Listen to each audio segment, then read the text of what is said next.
നമസ്കാരം. ഒരു പ്രത്യേക വാർത്തയുണ്ട്, ഒരു പ്രത്യേക അറിയിപ്പുണ്ട്. അതായത് കാലപുരിയിലേക്ക് വേക്കൻസികൾ അധികമായി ഉണ്ടായിരിക്കുന്നു.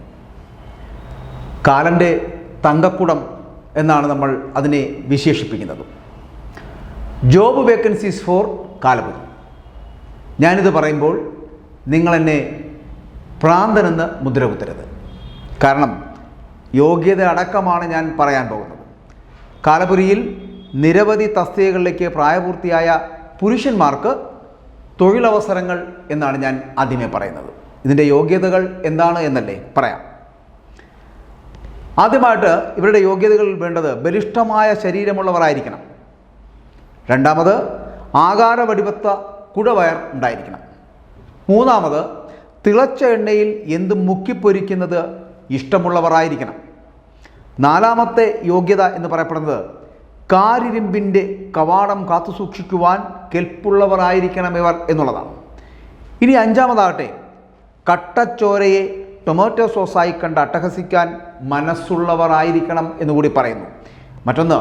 മറ്റൊരു യോഗ്യത എന്ന് പറയപ്പെടുന്നത് സോമരസം സേവിച്ചാലും മത്തടിക്കാതെ കട്ടപ്പണിയെടുക്കുവാൻ കഴിവുണ്ടായിരിക്കണമെന്നുകൂടി. ഇതെല്ലാം യോഗ്യതകളാണ് കേട്ടോ. ഈ യോഗ്യതകൾ ഉള്ളവർക്ക് കാലപുരിയിലെ നിരവധി തസ്തികകളിലേക്ക് അപേക്ഷിക്കാം. അപ്പോൾ മറ്റൊന്ന് ഞാൻ കൂടി പറയട്ടെ. അതായത് ഈ ദ്വയാർത്ഥ പ്രയോഗങ്ങൾ പറയാത്തവർക്കൊരു മുൻഗണന കൂടി ഇതിനകത്തുണ്ട് എന്നുകൂടി സൂചിപ്പിക്കുകയാണ്. മേൽപ്പറഞ്ഞ സദ്ഗുണങ്ങളെല്ലാം ഒത്തിണങ്ങിയവരാണ് നിങ്ങൾ എങ്കിൽ ഫുൾ സൈസ് ഫോട്ടോ, പേര്, സ്ഥലം എന്നിവ അടക്കം നിങ്ങൾക്ക് കാലപുരിയിലെ വേക്കൻസികൾക്ക് അപേക്ഷിക്കാവുന്നതാണ്. ഞാനിത് പറഞ്ഞു കഴിയുമ്പോൾ നിങ്ങൾ ചിലപ്പോൾ ഇപ്പോൾ ചിന്തിക്കുന്നുണ്ടാകും, ഇയാൾ എന്താണ് കാലൻ്റെ കാലപുരിയിലേക്ക് ഇത്തരത്തിലൊരു തസ്തികകളെക്കുറിച്ചും വേക്കൻസികളെക്കുറിച്ചും ഇങ്ങനെ പറയുന്നത് എന്ന്.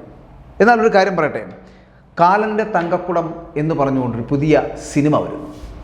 അത് മറ്റാരുമല്ല നിർമ്മിക്കുന്നത്, ഫ്രൈഡേ ഫിലിംസിന് വേണ്ടി വിജയ് ബാബു നിർമ്മിക്കുന്ന ഏറ്റവും പുതിയ സിനിമയുടെ ഒരു പ്രൊമോഷൻ ലിസ്റ്റാണ് ഞാൻ ഈ വായിച്ചത്. ഇനി മറ്റൊന്ന്, ഇതിനകത്ത് അഭിനയിക്കാൻ താല്പര്യമുള്ളവർക്ക് പങ്കെടുക്കാം എന്നുകൂടി പറയട്ടെ. ആ യോഗ്യതകളാണ് ഞാൻ ഈ പറഞ്ഞത്. നിങ്ങൾ സവിസ്തരം ഇതൊന്ന് വായിച്ച് മനസ്സിലാക്കുക. അതിനുശേഷം ഈ കാലപുരിയിലേക്കുള്ള ഈ ആപ്ലിക്കേഷനുകൾ അപേക്ഷിക്കാൻ നിങ്ങൾക്ക് കഴിയുമെങ്കിൽ കൃത്യമായി അപേക്ഷിക്കുക. അങ്ങനെ കാലൻ്റെ തങ്കക്കുടം എന്ന് പറയപ്പെടുന്ന വിജയ് ബാബുവിൻ്റെ പുതിയ സിനിമയിലേക്ക് ആവശ്യമുള്ളവരെയാണ് ഇപ്പോൾ ഈ യോഗ്യതാ മാനദണ്ഡങ്ങൾ അനുസരിച്ച് അവർ നിയമിക്കാൻ പോകുന്നത്. താല്പര്യമുള്ളവർക്ക് അപേക്ഷിക്കുകയും ചെയ്യാം. എന്തായാലും പുതിയ ഒരു സിനിമ എത്തുന്നു. ആ സിനിമയുമായി വിജയ് ബാബു വരികയാണ്. ഫ്രൈഡേ ഫിലിംസിൻ്റെ കാലൻ്റെ തങ്കക്കുടം. ഇതിൻ്റെ അവസാന ദിവസം എന്ന് പറയപ്പെടുന്നത്, ലാസ്റ്റ് ഡേറ്റ് എന്ന് പറയപ്പെടുന്നത് ഫെബ്രുവരി മാസം 10-ാം തീയതിയാണ്. 2025 ഫെബ്രുവരി മാസം 10-ാം തീയതിക്ക് മുമ്പ് അപേക്ഷകൾ അയയ്ക്കുക. നിങ്ങൾക്ക് വേണമെങ്കിൽ പെട്ടെന്ന് സിനിമാ നടന്മാർ ആയി മാറിയേക്കാം. അത് ഫ്രൈഡേ ഫിലിംസിന് വേണ്ടി വിജയ് ബാബു നിർമ്മിക്കുന്ന കാലൻ്റെ തങ്കക്കുടം എന്ന സിനിമയ്ക്ക് വേണ്ടിയാണ്.